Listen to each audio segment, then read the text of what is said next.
नमस्कार आपण समस्त को टेक विज्ञान चैनल रे स्वागत। फ्रेंड आज मु आपन को गोटे चमत्कार औषधीय प्रयोग विधि कहवाक जाऊँगी।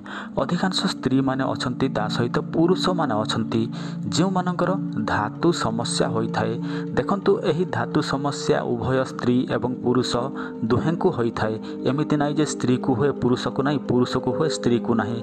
खास करी अधिक एही समस्या पुरुष मानकर ही देखिबाकू मिलिथाए। धातु समस्या कहले कौन से सबू आपण समस्ते जानिथिबे एवं मु यह पूर्वरु मध्य आपण समस्त को कहिछि। तथापि मु आपण को कहि दउछि देखंतु स्वप्न दोष अत्याधिक हेबारु धातु समस्या होइथाए एवं आमर खाद्य पानीय जोगु मध्य एही धातु समस्या होइथाए एवं किछि आम खराब कर्म जोगु मध्य एही धातु समस्या होइथाए। धीरे धीरे धातु संपूर्ण भावे पतला हुए। आमे परिस्रा कले किंबा झाड़ा गले मध्य एही धातु निर्गत होइथाए। फलरे आमर देह दुर्बल हेबाकू लागे।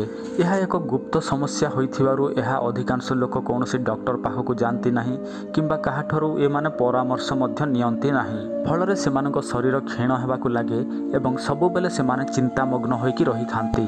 किंतु आपण माने चिंता करंतु नाही। मु आपण को गोटे चमत्कारी औषधीय प्रयोग विधि कहूची। से सब आपण माने अति सहजरे करि पारिबे। जदि आपण को गाँव रे अछि ताहले तो सबुठार बेटर, जदि नथिबो ताहले आपण ऑनलाइन शॉपिंग सेंटर रु मध्य एहा मगैकी व्यवहार करि पारिबे। तो चलंतु एबे जानि नेबा संपूर्ण प्रयोग विधि। आपण स्क्रीन रे देखा जाउछि बाबुली गछर अठा। आपण माने जानिथिबे बाबुली गछ कोउटा। मु या पूर्वरु बाबुली गछ विषय वीडियो अपलोड करि सारिछि, किंतु मु आपण को बाबुली गछर अठा विषय कहूछि। एही बाबुली गछर अठा को जदि कोनोसी व्यक्ति व्यवहार करिवो माने पान करिवो ताहले तांकर धातु वृद्धि हेबाकू लागिबो एवं मोटा गाढ़ा हेबाकू लागिबो। शरीर हुष्टपुष्ट हेबाकू लागिबो।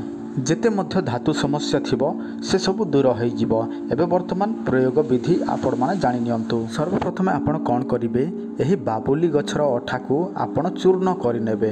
तापरे गोटे ग्लास उषुम क्षीर नेबे एवं 1 चामच एही बाबुली गछर अठा को सही उषुम क्षीर रे पकाइबे।